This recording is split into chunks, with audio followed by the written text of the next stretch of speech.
And we should be live. Hello everyone, how you going? Just give it a minute, wait for everyone to come in.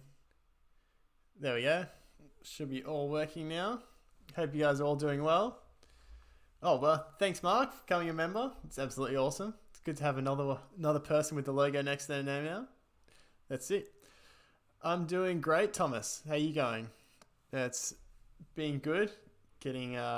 Been actually changing a few things on the bike, which has been good over the past few days. Been making some nice mods. I'll do a bike check. Hopefully, come out later this week, early next week. So that's going to be sick. Got a fair few people coming in. Oh, 27 people already. It's crazy. Wow.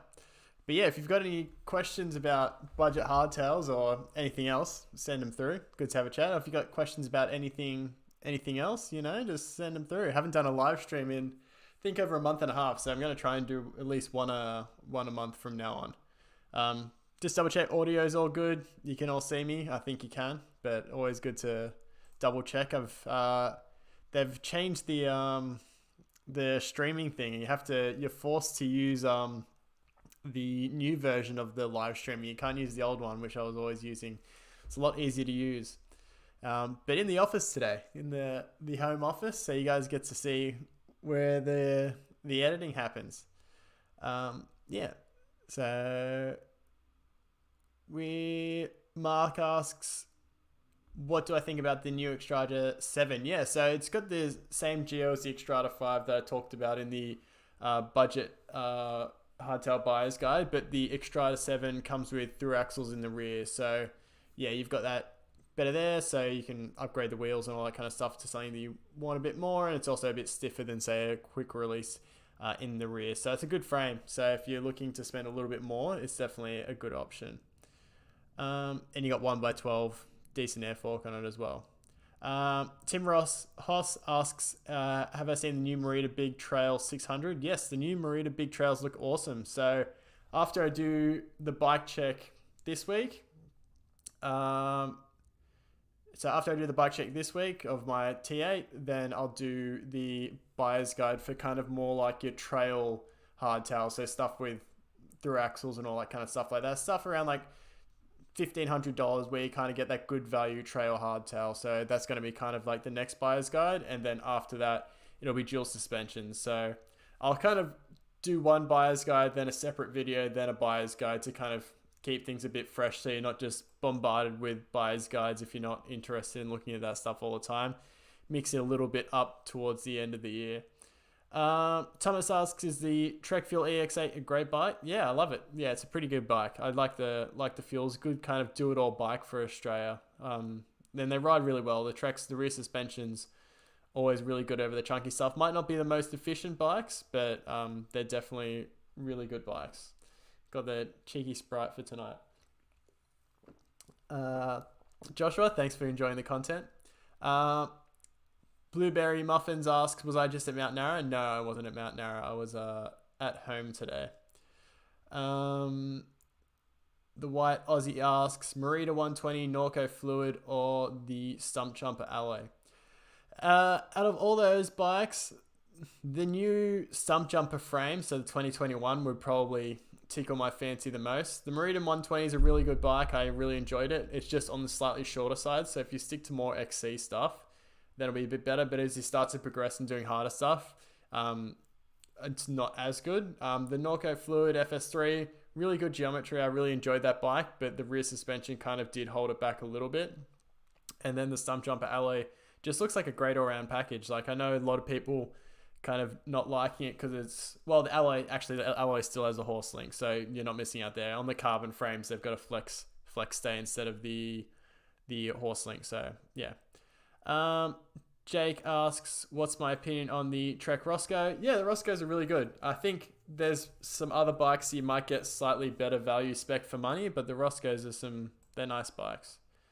But yeah, the buyer's guide for that kind of hardtail and the level of the Roscoes and stuff like that, they'll be out probably in a week and a half, a fortnight.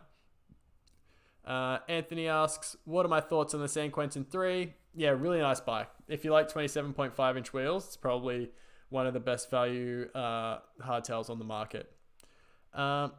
got any recommendations under 600? So other than the buyer's guide, that's kind of as low as I typically would want to spend on kind of like an entry level bike. I feel like any cheaper, you're really starting to sacrifice kind of on trail performance that you if you get anything cheaper than that, the forks and all that kind of stuff like that, they're just going to blow up after 2 or 3 rides. So I think kind of like that 650 to 700. So anything that kind of that budget buyer's guide's probably what I typically recommend. And then in those ranges, there's some that are a little bit cheaper, but yeah. Glenn, what do I think of the Norco Fluid 3? Yeah, as I said, they're really nice bikes. I think once you tune the rear suspension and mess around with that a bit, I think you can get a good setup out of it. But yeah, check out the review that I did on the Norco Fluid back from ages ago. It's still the same frame, so a lot of that stuff carries over. Which bike is... Glenn asked, what bike has more capable of being an all-rounder, an all-mountain or enduro? 100% go an all-mountain bike. Something like the new Trans X, Sisk UT, Meta TR, even the Meta TR and Specialized Stump Jumper Evo, they're plenty capable to be an enduro bike, and even more, they're like, what you really want from an all-mountain bike is something that you can do the enduro stuff and not feel too held back, but they won't be as fun on the trail and XC stuff, but they're a bit more poppy and playful. Ray asks, about to buy a new hardtail, 2021 Xstrata 7 or 6, $400 difference. Yeah, it just depends. If you're going to be having it for a long time and plan on upgrading it a fair bit, then the Xstrata 7 with that through axle in the rear, you'll definitely notice a little bit of a difference. But if it's kind of not going to be spending too much on it and you just want a good bike to do some XC and stuff like that, your Xstrata 6 isn't going to hold you back really at all. The geometry is the same, so wouldn't be too concerned. The through axle is just more if you want to upgrade the wheel set and want a bit stiffer bike. But at that point, if you're just looking to do XC and stuff like that, it's not too much of an issue. But if you are going to push it on the trails a bit more, then the through axle is something that you definitely want. Dino asks, hi, sorry to bother me. What's my best full suspension bike under 2,000 euros? Not much has changed since last year in terms of the buyer's guide and stuff like that.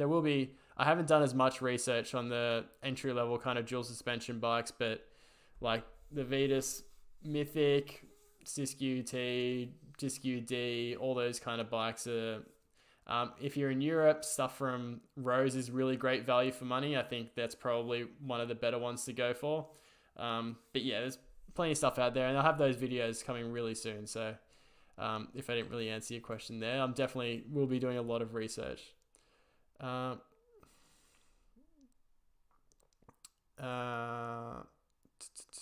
Benny asks, nuke-proof hardtails. Yeah, man, really great bikes. Yeah, you can't really go wrong with the nuke-proof hardtails. They're great value for money. Jai asks, have I ridden Mount Annan before? I rode it before it closed down the first time.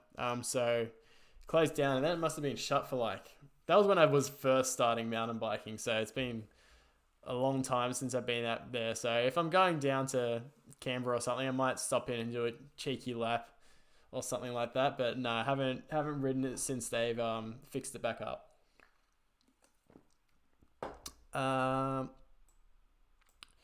Jake asks, thought on Giant Talon 1. As I said, in the kind of entry-level buyer's guide and stuff like that, out of the Giant, the Trek, and the Specialized, I'd probably pick the Specialized, but those other bikes that I talked about are definitely better value for money.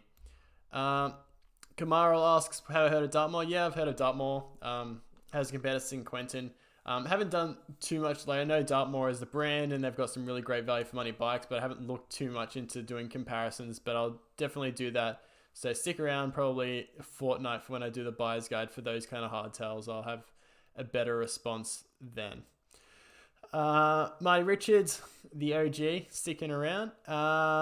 He's asking, what hardtail full suspension bikes do I recommend for a 10-year-old who really loves to shed? He wants a small size bike for dirt jumps, trails, and park.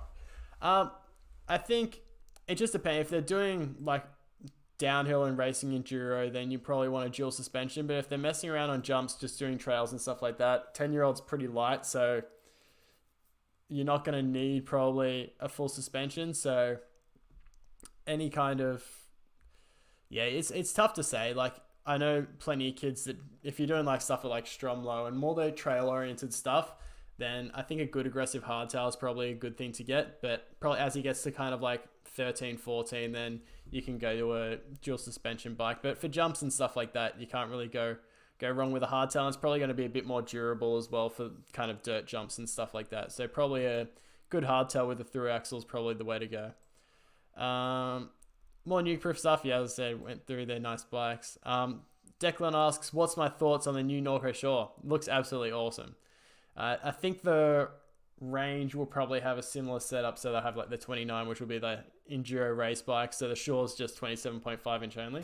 But yeah, that's been in the works for a long time, so I've been seeing some leaked photos for a while, and it's good to see that it's finally out. But yeah, they nailed that bike. It looks absolutely sick.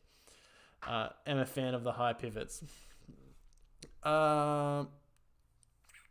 Danielle Moy asked, the Norco Storm is good. Yeah, as I said, it's probably it was one of my worthy mentions on the buyer's guide list. Jake Parker thoughts. Already talked about the giant talon. David asks, Vita Sentia VR thoughts. Is it the best value hardtail? Yeah, value for money and specs. Probably one of the best. Geometry, there's probably some that are a little bit better, but it's still really good. But for spec for money, it's very tough to beat the Vitas. So I'd struggle to find a better value for money bike in terms of spec. Vitas just knows how to spec their bikes well. Vitas Vitus, I don't know how to say it, but it's the same thing. Trek seems to have weird. Sky asks, Trek seems to have weird sizing compared to other brands. Yeah, so with Trek, they have medium, large. So it just fits in. There's a bit more of a range in terms of sizing. There's kind of like a size in between most medium and larges. So yeah. But 5'10", I'd probably go on a large. But Trek Remedies are great all-rounders. Karanga Corella asks, just saying, if you're looking for a budget hardtail, then I have a Norco Storm, which I love it. Yeah, no, it's a great bike, man. Dizzy Thumbs just got Norco Storm 3, decent choice. Yeah, as I said, the Storm's a good little bike. Jai asks, have I ever heard of the company Pardus? No, I haven't. Do a quick Google.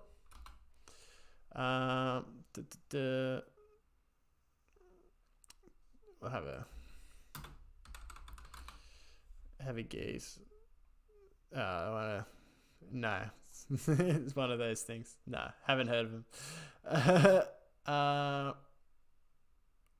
Where am I? God, there's so many questions coming through. Sorry, guys. Declan asks, thoughts on the Norco Sight C2. Haven't had a look at the spec for the sights this year, but I did go into 99 Bikes the other day and I saw the A3.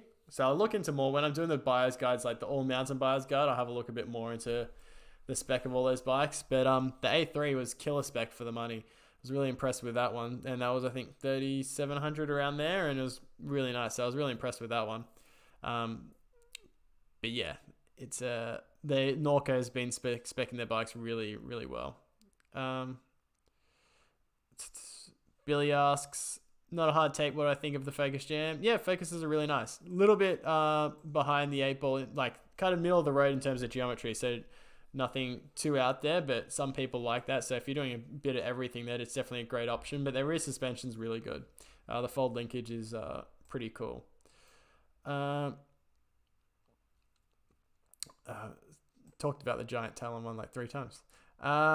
Jake asks, have I ever been to Perth? No, I haven't been over to Perth. Would like to one day. Looks like there's some sick trails there. Nick asks, when does Belrose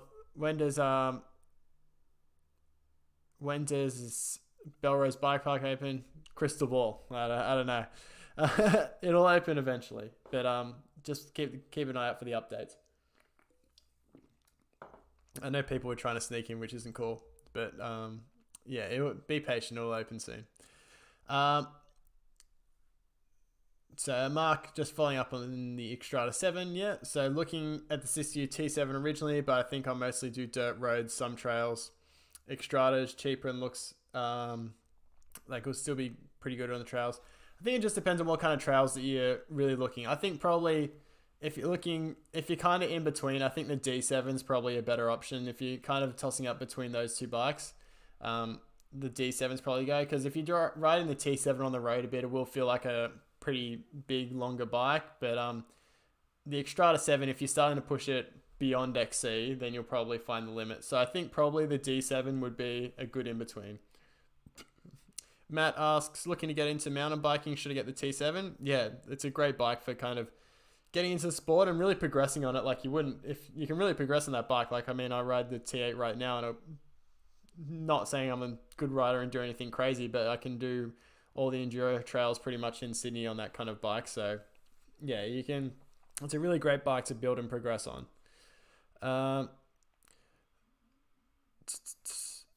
Devore, I think that's right. What I think of the Giant Fathom? Yeah, it's so that buyer's guide with all those kind of hardtails, they'll be coming next. But the Fathom looks really good. I like the updates that they did on it. It's a really sick bike. Ryan, congrats. Yeah, thanks, man. Congrats on the engagement. Always, it's been a crazy few weeks, if we say that. But yeah, it's been absolutely awesome to see the channel growing as well. That's pretty sick. Didn't expect it to kind of grow this quickly. But it's usually this time of the year when the buyer's guides start to come out that things start to get a bit crazy with the growth of the channel. So be interesting to see what happens after December once all the buyer's guides are out and that kind of stuff like that. Because that's what most people, typically all the people subscribe from those videos, from looking at all the analytics and stuff like that.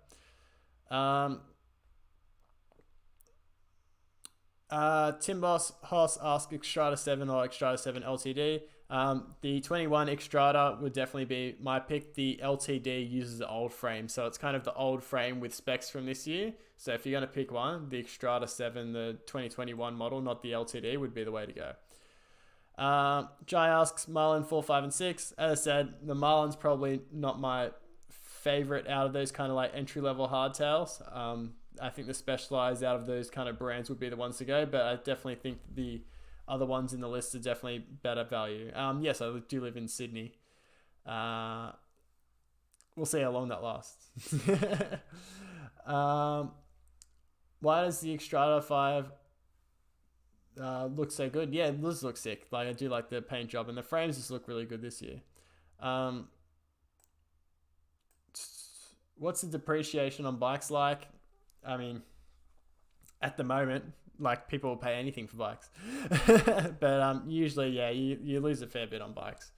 I mean, like, say, for instance, my Alpine Trail, that retailed for around about $3,399, but it was on sale for $2,799, and then I sold it for $2,500. But yeah, so it just depends on what the market wants. But if you buy, like, say, a $3,500 dual suspension bike, typically you'll get like anywhere between 2.5 after like 1.5, 2 years of riding. So you lose a bit, but nothing too crazy. Lucas asks, what's my thoughts on old useful suspensions? Yeah, I typically, unless the person's taken really good care of it, I typically avoid buying old full suspension bikes. Just not, the value's not there. You see so many people buy them and then, yeah, they just spend a bomb trying to fix them. There's always stuff wrong with the forks and shocks, and if it's like a 5-year-old bike, then it's hard to get the parts half the time. And new bikes are so cheap these days for what you get. So anywhere between like new and 2 years would be my recommendation. Gavin asks, I'm right between a medium and a large. What are your thoughts and which way to go? Typically, I tend to go on the bigger side, but that's because I prefer to be more descending oriented and prefer to go slightly faster. But saying that, it just depends on your trails and what you're kind of used to. If you're used to riding older school, smaller bikes, then going on a lot of the more modern bikes, then a medium might feel even big to you. So it just depends on, it's good I just sit on it, see how you go. And most brands have size calculators and stuff like that you can kind of figure out. But typically, if say you're around like 5'10", most people typically size up these days because seat tubes are so short as well. So you can kind of get away with a bigger bike too. Sorry. Levi, hey man, how you going? Another OG.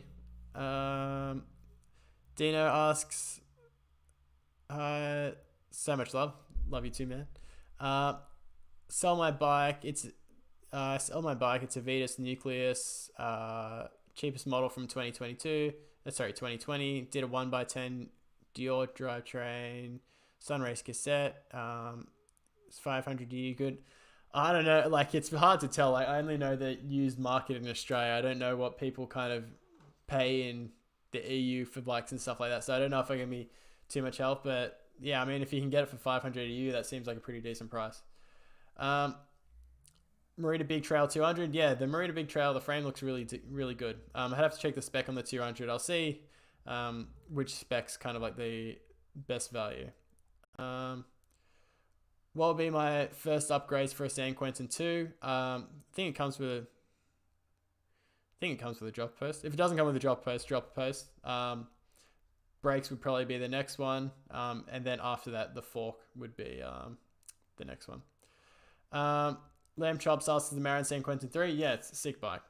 What do I think's Ride Enduro? What do I think's better? Merida Big Trail 600 or a Merida 140 400 or 160 400? I mean, they're very, very different bikes. If you've got mostly flatter flow trails, then the Hardtail would be something that's nice and fun, and XC and stuff like that.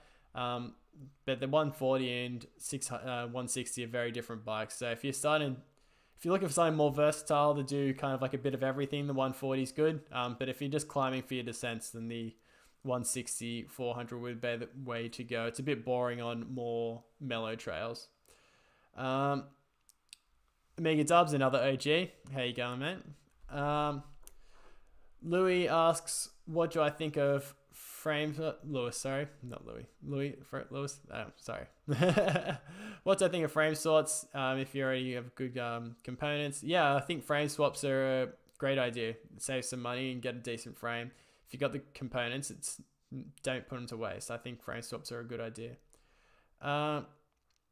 Big Shan asks, great work on the channel. Thanks, man. As more people look to riding. Oh, so yes, that's a good question. Carbon versus alloy. I mean, that's a debate that's gone on for a long time. I think that as time goes on, there'll be more uses in terms of they'll be able to figure out ways as to recycle carbon into different materials and different ways. I think there's a rim that's out that uses a recycled carbon. But yeah, it definitely is a concern. I think honestly, like I wouldn't buy a carbon bike because I feel like you can get everything apart from a certain ride feel that you get from carbon, and yeah, it's a bit lighter, but at the end of the day, like I ride for fun, and even racing wise, there's not a huge difference. On the XC side, yeah, definitely you'll save a lot of weight.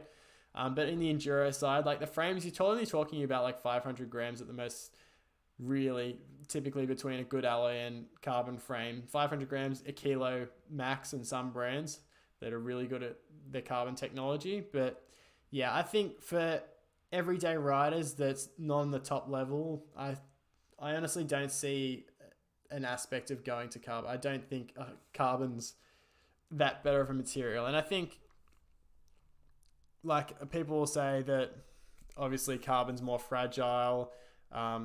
It's fragile in the sense it's a lot stronger of a material, but when you hit a rock and something like that, if it cracks, then yeah. But I tend to see more failures probably with alloys compared to carbon, to be honest. So that's something to take into consideration, because carbon alloy does fatigue over time as well. So you'll typically, after 3 or 4 years, the frames will be a fair bit weaker too. So that's something to take into consideration. But yeah, alloy, you can just recycle it. So yeah, that's an issue too. But I mean, like I think it's almost between like 50 and 70% of the alloy that's used now is recycled. But the whole process of mining and then also converting the bauxite, which is the ore that they use for getting my mine science. This is what I did at uni half the time. But yeah, so the bauxite that they use, converting that into alloy is actually a very energy intensive process. So that's something to take into consideration too, but a lot of it is recycled these days. So recycling's not too bad, but the initial process of making it is pretty energy intensive. But again, with energy stuff, if you get enough solar, then that's kind of taking care of it. But yeah, anyway, that's a bit of a tangent, bit of a science lesson. Science with Phil. There we go.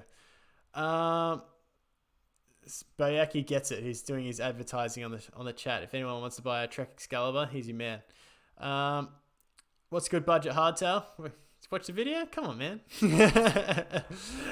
But yeah, I'll be doing more of the kind of like trail hardtails that's coming soon. So I'll have some more options. Ray asks, can't make up his mind between a hardtail or dual suspension. 2021 Xstrata 7 or a 2020 D6. I mean, like I just personally, because I ride dual suspension bikes, not really hardtails these days, I find it, if you're on the trails and you're not just doing like, if you're doing fire trails, fair enough, just go a hardtail. But if you're doing more single track and then as you start to progress doing some harder stuff, just being on a dual suspension just makes life a lot more comfortable. The bikes are a lot more capable. So I find it very hard, unless like for kids, I get it because they're lighter as well. And then some masochists out there that love being abused by hardtails. But yeah, it does teach you how to ride better. That's definitely one thing. But yeah. The Happy Life smashing the $3 super chat. Thank you, Em. The super chat from in the house.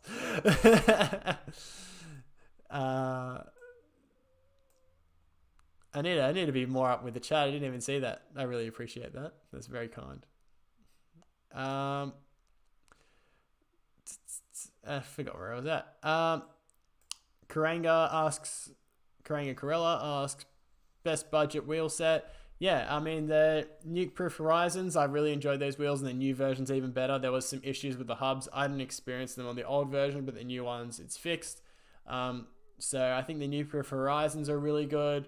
Hunt, Enduro, Trail Wide, they're a really good option too. It depends on what you mean in terms of, like, that's what I consider a good value performance alloy wheel set. So something that you could race on and stuff like that. But there's plenty of WTB cheaper wheel sets that you can find out around and that kind of stuff like that. But just bear in mind, if you are taking them on proper trails and enduro stuff and stuff like that, the rims are soft, so you kind of get what you pay for.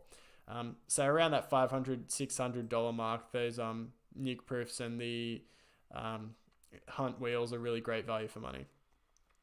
Luke asks, what trail bike do you think I should get for around $3,000 to $4,500? Yeah, I think the Trans-X Siskiyou T8, Common Style Meta TR, like that's on the more aggressive. The Meta TR is more on the aggressive end. So if you are going to be doing enduro stuff as well, that's kind of pushing it. So those are kind of like the main ones that I think are great value for money. Yeah. Greg asks, bikes like the Fathom only have 170mm cranks. Does this affect climbing? No, 100% no. I think the 175 cranks are going to be a thing of the past. I think they're going to disappear very, very soon. On a mountain bike, it's very different to on a road bike. When you're putting down the power and it's a very interval kind of thing like that. Like the downhill guys with sprinting and stuff like that, 165, 160s even is the go-to. And I think a lot more people, I think probably you'll see that small and medium bikes will come with 165 and then large and extra large will start coming with 170. Just BBs are getting lower and all that kind of stuff like that. You're going to be pedal striking a fair bit with the longer cranks. And I'm probably going to be swapping the 175s on my bike to 170s. I mean, I bought them already. But I just couldn't get them to work today. This afternoon, I was trying to change them over, and just the spaces, like with no spaces, it just wasn't working. And then I put one spacer on one side, and then it just wasn't. There wasn't enough thread. It wasn't further enough inboard, like to thread on the end thing on the Shimano thing. I don't know. It's hard to explain. And then when I put both in, it was too spaced out. So I don't know if I need a smaller spacer or I need a space about the bottom bracket. And then, I don't know, it's turning into a nightmare. So I just packed it in and got angry at the bike and put the old ones in. I'm just angry at myself. The White Aussie, best dual suspension bike. for 4,000 Australian. Yeah, just depends on what riding you're doing, but yeah, I think the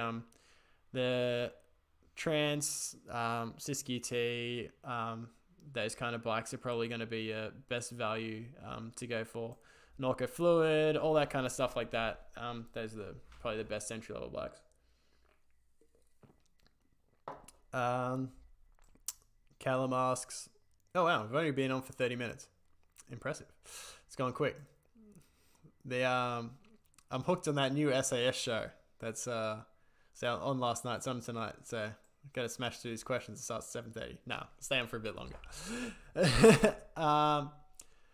Cala masks. What do I think about X Fusion suspension? Yeah, it's really good. I think the entry level stuff might not be as good, but the higher end stuff's really nice. It's just, you need to if you're getting a bike with X Fusion stuff, you just need to ensure that there's decent local support. And parts around in Australia were not too bad, but I know elsewhere in the world, a lot of people were struggling with finding parts. Say with my Alpine Trail, the rear shock needed volume spacer, and easy to source for me, but elsewhere in the world, hard to source. So just take that into consideration.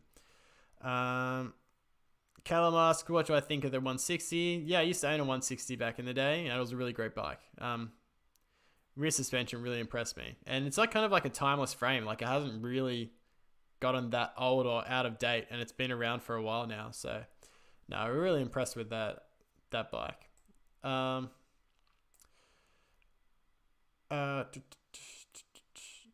Amiga says 140-400. Only thing to hold back will be the Dior.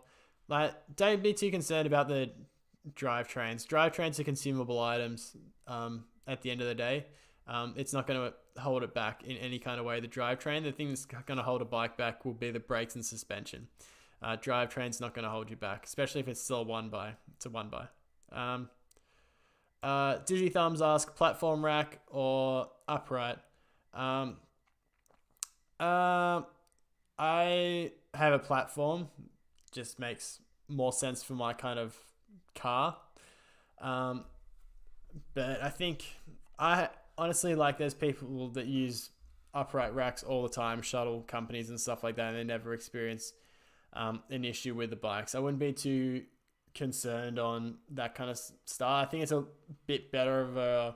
I mean, we have to think with a platform rack, if you get crushed in the back, there's a bit more room for, say, if you've only got your one bike on the rack, if it gets an impact, then it'll probably hit the rack, not your bike. But if you've got an upright rack, then everything's going to hit it. So I think for 2 or less bikes, I think a platform rack is the way to go. But if you've got more bikes than 2, I think an upright rack's probably the way to go. Just gas frame, just bought the Xstrata. Just bought the bike. It's okay you didn't use the link. It's okay. I'll forgive you. No, it's okay. It's all good. Thanks, man. You're going to love the bike. Elias asks, do I need lots of travel to do big jumps? If you're not hucking to flat, you don't need big travel. The transition will help you out. ABHINAV asks, wants to buy a Bobcat Trail 3.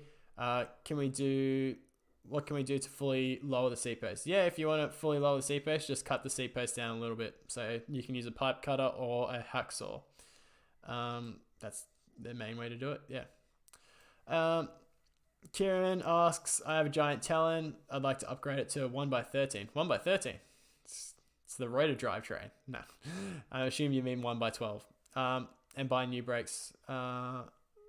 Or buy a dirt jumper or full suspension. I think if you're spending that money to upgrade that kind of bike, I think you're better off probably saving it up to spend it on a dual suspension.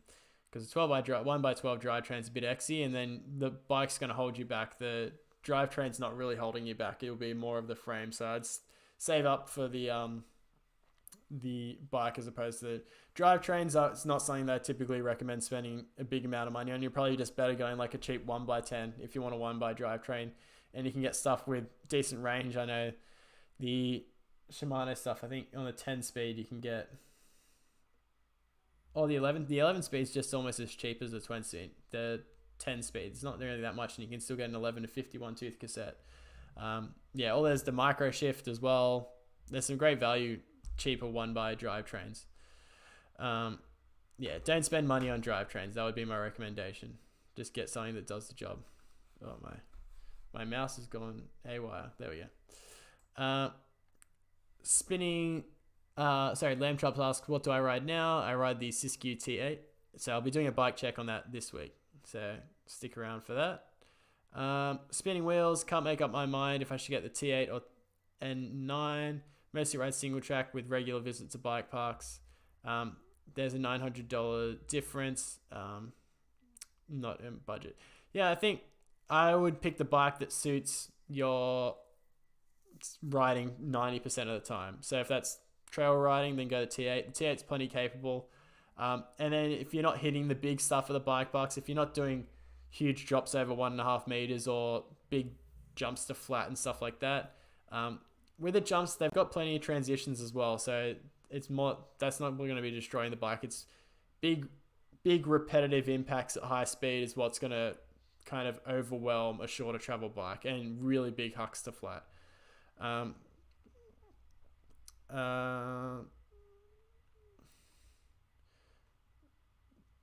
Okay, Ronald asks, which one will you choose? Which one do I choose? GT, Avalanche Comp, Specialized Rock Hopper Comp, Specialized Fuse, Trek Marlin 7. Yeah, easily the Fuse. The Fuse would be what I'd go for. Payton asks, what do I recommend, a T8 or a Scott Genius 960? Yeah, I think the T8 is probably a bit better value for money. I think there's not much in Australia that can beat the T8 value for money. Yeah. Kona Mahuna, haven't looked at that actually. I think that it's not too bad. Let me have a look. I might have dropped the ball and missed the bike. What's the price? Okay, so it's a bit more expensive, so I didn't miss it. $1,600 Australian. So on the XE side, what do you get? Only 100 millimeters of front travel. So not bad geo. The head tube's only 68. No, I think there's probably better value bikes that are a little bit more aggressive. It's kind of a weird geo. It's kind of got a decent reach, but 68 head angle and 100 mils of travel. For those kind of hardtails, you typically see like 120, 130 mil travel and 66 head angle or something like that. Jared asks, can I touch on the BB height on the T8s? Yeah, so it is on the lower side, which is great for railing corners. If you've got lots of rocky, ledgy climbs, you do have to time your pedal strokes a little bit more, but I feel like the benefits of a low BB do outweigh the negatives. You just need to bear in mind that you might need to, if you do have a rocky, ledgy kind of climbs, a lot of those kind of things, then you might want to swap to shorter cranks. But you can buy shorter cranks and sell the old ones, so you're not really losing out much money there, but that's more personal preference on me. Max star score, I think, of the D7. As I said with my review, it's a great bike. Not much has changed for this year. You've got the rear shock that's better, which definitely should make the bike shine a little bit more. And then you've got a better drivetrain as well, but the main benefit you're going to get is the shock. David Lane asks thoughts on so I'll probably go for 10 more minutes as well. So if you got any questions, send them through. It's got 55 watching. That's pretty damn, haven't even been watching that, but it's pretty damn good that we've still got that many people watching. Okay, so what's my thoughts on the D6? As I said, D6 sick. Should be some cheeky little upgrades for later in the year when that comes back out. So if you're looking for some cheeky upgrades, then stick around for that bad boy. David asks thoughts on the San Quentin 2 versus 3. The 3 is definitely a better all-round package that you're going to get. So that fork's definitely a big upgrade over the San Quentin 2. So if you are going to be taking a bit more trails and a bit more aggressive riding and you're going to keep it for a while, I think the San Quentin 3 is probably a better buy. Lachlan asks thoughts on the Alpine Trail XR. Man, it's such a killer bike. Sorry. It's too much bike for me personally, but if you're a pinner and enduro racer, then it's going to serve you very well. A specs killer for the money. Mega Dubs, see you, man. Hope you have a good night. Always good seeing you on the stream. Undone, the bike winner. He's even got the bike winner there, man. He gets it. Yeah, thanks, man. stoked to hear you're enjoying the bike. So if you're unaware, Undone won the hardtail when I did the giveaway.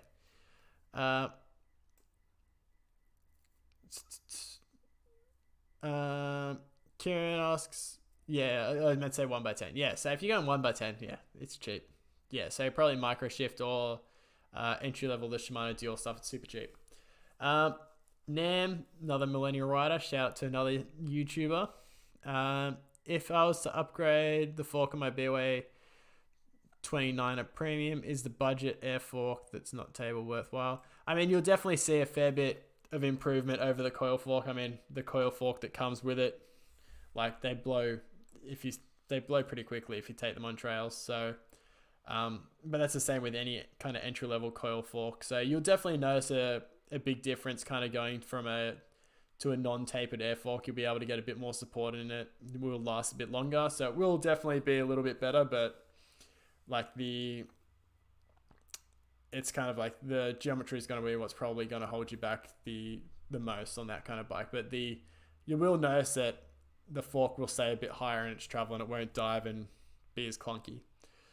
Land Chops asks 2021 Marinelle Roy. Yeah, looks sick. Super aggressive bike. So if you're someone that really rides hard and enjoys hardtails, it's probably the bike for you. Jacob asks thoughts on increasing from 140 to 150, 160 on the T7. Would it be viable? I think 150, 160 is too much. I don't think it's what the bike needs. I think 150 would probably be what I'd go. I'll probably go up to 150 eventually. But yeah, 160 is too much.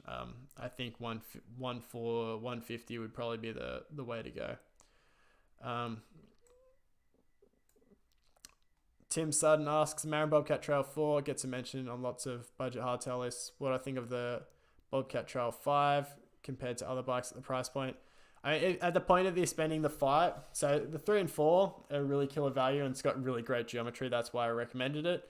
At this money that you're spending on the Bobcat Trail 4, you're kind of encroaching on bikes that all have tapered head tubes and through axles in the rear. So I think you're probably at the limit of what that frame kind of like competes with those kind of bikes. So that's why we typically recommend the 3 and the 4. They're a bit better value for money.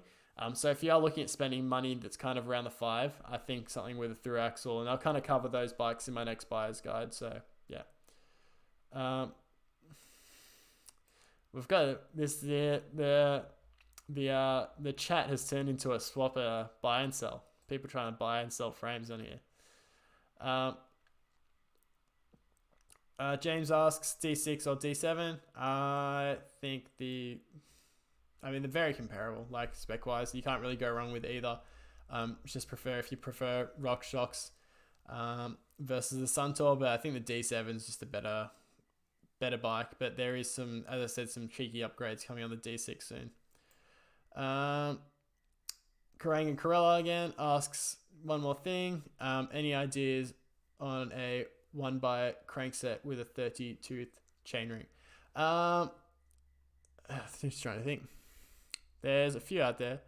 What did I say in I did my bike build video, the budget hardtail one. I think there's a few Suntour ones that are super cheap.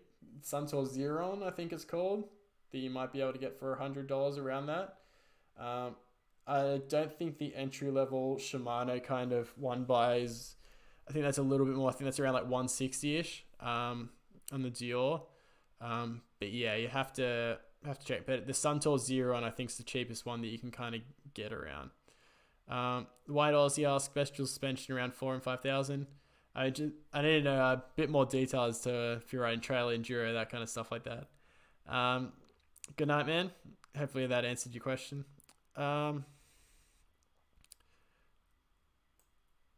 Okay, and okay, which that's what I buy. Sorry, man.